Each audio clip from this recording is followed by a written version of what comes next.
شوہر بہت زیادہ نادار و مفلس ہے، تب بھی اسی شوہر کے ساتھ وفاداری کرو، اس کے ساتھ غداری مت کرو۔ اگر کوئی انسان کتنا ہی زیور کا لالچ دے، کتنی دولت کا لالچ دے، کتنے ہی کاروں میں بائک پہ گھومنے پھرنے کا لالچ دے، کبھی کسی کی طرف نگاہ اٹھا کر نہ دیکھنا، اس لیے کہ اگر دنیا کے اندر کسی کے زیور کے لالچ میں پھنس کر، اگر کسی دنیا دار انسان کی لالچ میں آ کر تم اپنی آبرو کا سودا کر بیٹھو گی، تم اپنی عزت کا سودا کر بیٹھو گی، سب کچھ چلا جائے گا، دنیا میں عزت بھی چلی جائے گی اور آخرت میں تم جہنم کا ایندھن بنو گی۔ اور اگر تم نے اپنی عزت کو سنبھال کر رکھا، اپنی حیا کو سنبھال کر رکھا اور غریب شوہر کے ساتھ تم نے وفاداری کے ساتھ اپنے شوہر کے ساتھ وفاداری کی، تو نبی کا فرمان سنو، میرے آقا فرماتے ہیں جو عورت اپنے غریب شوہر کے ساتھ وفاداری کے ساتھ رہتی ہے، اپنی آبرو کا سودا نہیں کرتی، ایسی عورت کو اللہ میری بیٹی فاطمہ کے ساتھ بغیر حساب و کتاب جنت میں داخل فرمائے گا۔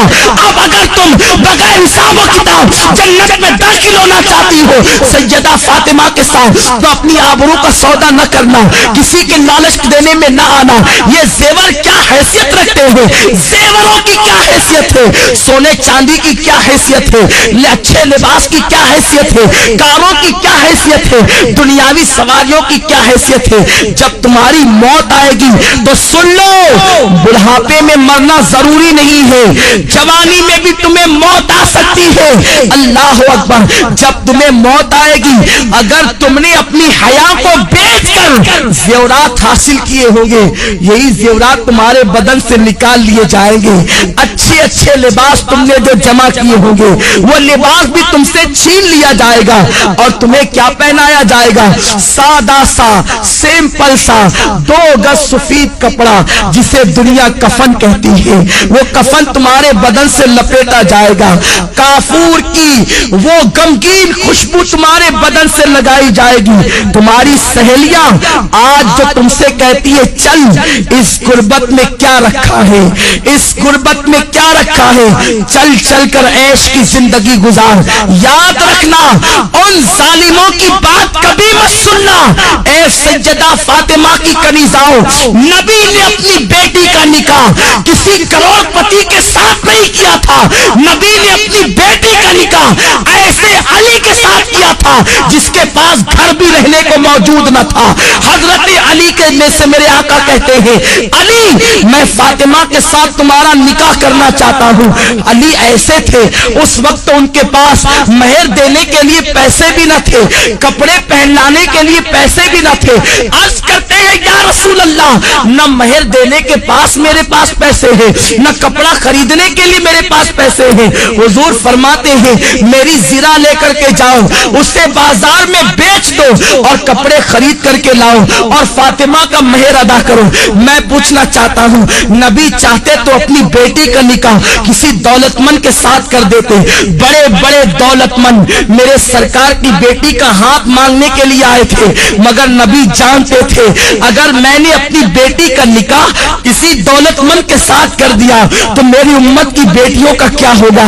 میری امت کی بیٹیاں زندگی کیسے گزارے گی۔ نبی نے اپنی بیٹی کا نکاح ایک غریب علی کے ساتھ کر کے دنیا کو بتا دیا کہ غریب شوہر کے ساتھ ایمانداری اور وفاداری کے ساتھ اپنی زندگی کو گزار دینا یہ نبی کی بیٹی فاطمہ کی سنت ہے، تمام جنتی عورتوں کی سردار کی سنت ہے۔ میرے آقا علیہ الصلوۃ والتسلیم کی کنیزاؤں سیدہ فاطمہ اتنے غریب ہی کے عالم میں اپنی زندگی کو گزارتی تھی کہ اپنے ہاتھوں سے چکی خود پیستی تھی، چکی پیسنے سے ہاتھوں میں چھالے پڑ گئے تھے، مشکیزہ بدن پر رکھ کر کے پیٹھ پر لاد کر مشکیزے سے پانی لاتی، نبی کی شہزادی کے پیٹھ پر اس مشکیزے کے کالے کالے نشان پڑ گئے تھے۔ میری بہنوں تم بھی تو اچھا لباس پہنتی ہو، نبی کی بیٹی تو 72 پیون لگی ہوئی ایک چادر اوڑھتی تھی اور ایک چادر کے علاوہ نبی کی بیٹی کے پاس دوسری کوئی چادر موجود نہ تھی۔ تم تو 3 مرتبہ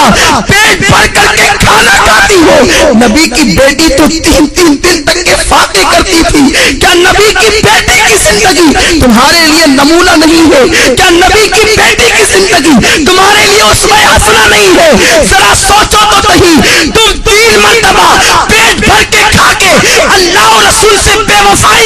ہو، اور وہ 3 دن فاقہ کر کے اتنی نماز کی پابند تھی کہ 5 وقت کی نماز بھی پڑھتی، تہجد بھی پڑھتی، اور جب نفل نماز پڑھتی تو ایک سجدے کے اندر پوری رات گزر جاتی اور سبحان ربی الاعلیٰ کا ترانہ گنگناتی۔ جب فجر کی اذان سنتی تو حسرت کے ساتھ سر کو سجدے سے اٹھاتی اور کہتی اے اللہ تو نے رات اتنی چھوٹی بنائی کہ تیرے محبوب کی بیٹی فاطمہ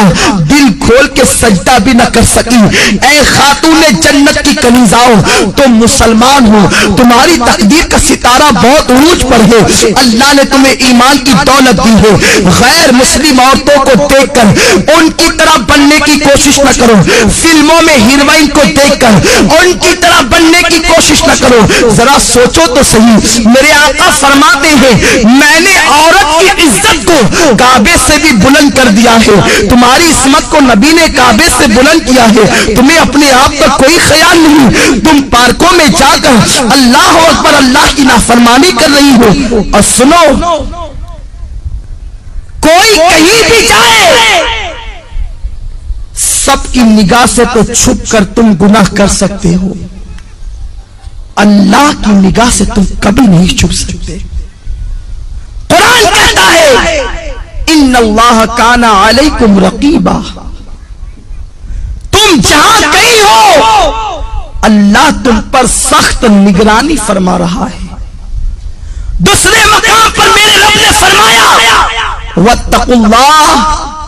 ان اللہ خبیر بما تعملون، اللہ سے ڈرو کہ وہ تمہارے ایک ایک پل کی خبر رکھتا ہے۔ اور یہ بھی سن لو میری بہنوں، اگر تم نے اللہ سے ڈر کر گناہوں سے توبہ کر لی تو اللہ کے رسول فرماتے ہیں جو اللہ سے ڈرتا ہے اللہ اسے سب سے بے نیاز کر دیتا ہے، اللہ محتاجی کو دور کر دیتا ہے۔ جو اللہ سے ڈرتا ہے اللہ اسے ایسی جگہ سے روزی عطا کرتا ہے جہاں پر اس کا گمان بھی نہیں جاتا۔ آؤ میں آپ کو استقامت فی الدین کے حوالے سے اور اللہ کے خوف کے حوالے سے ایک بڑی پیاری حکایت پیش کروں۔ امام یافعی علیہ رحمت و رضوان فرماتے ہیں میری بہنیں غور سے سنیں اور اللہ کا خوف اپنے دل کے اندر پیدا کریں۔ جب ایک عورت اللہ سے ڈر کر گناہوں کو ترک کر دیتی ہے تو اللہ اس کے مقام کو کتنا بلند فرما دیتا ہے۔ امام یافعی رحمت اللہ تعالی علیہ فرماتے ہیں 2 دوست تھے، دونوں میں بہت زیادہ پیار و محبت تھی،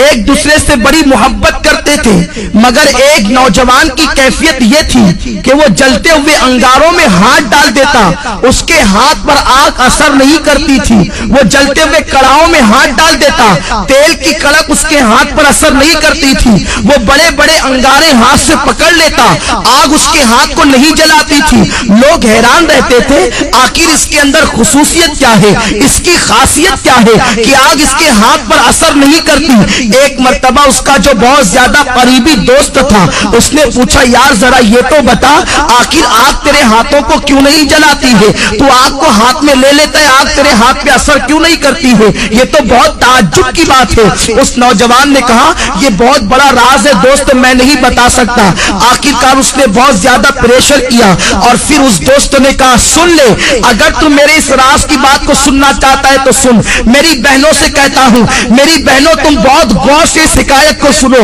شاید یہی حکایت آپ کی زندگی کے اندر انقلاب پیدا کر دے۔ وہ نوجوان کہتا ہے میرے بھائی دراصل معاملہ یہ ہے میں نوجوان تھا، میں نے جوانی کی دہلیز پہ قدم رکھا، میرے پاس حسن بھی تھا، میرے پاس دولت بھی تھی، میرے پاس سب کچھ تھا، میں بڑے مالدار باپ کا بیٹا تھا۔ جب میں نے جوانی کی دہلیز پہ قدم رکھا تو مجھے عیاشیوں کی فکر ہوئی۔ ظاہر سی بات ہے جب انسان کے پاس دولت آتی ہے تو وہ عیاشی کی طرف بڑھتا ہے، وہ کسی نہ کسی کی عصمت کا سودا کرنے کا سوچتا ہے۔ وہ نوجوان کہتا ہے ایک رات میں کھانا کھا کے گرمیوں کے موسم میں میں اپنے گھر کے اوپر کے چھت پر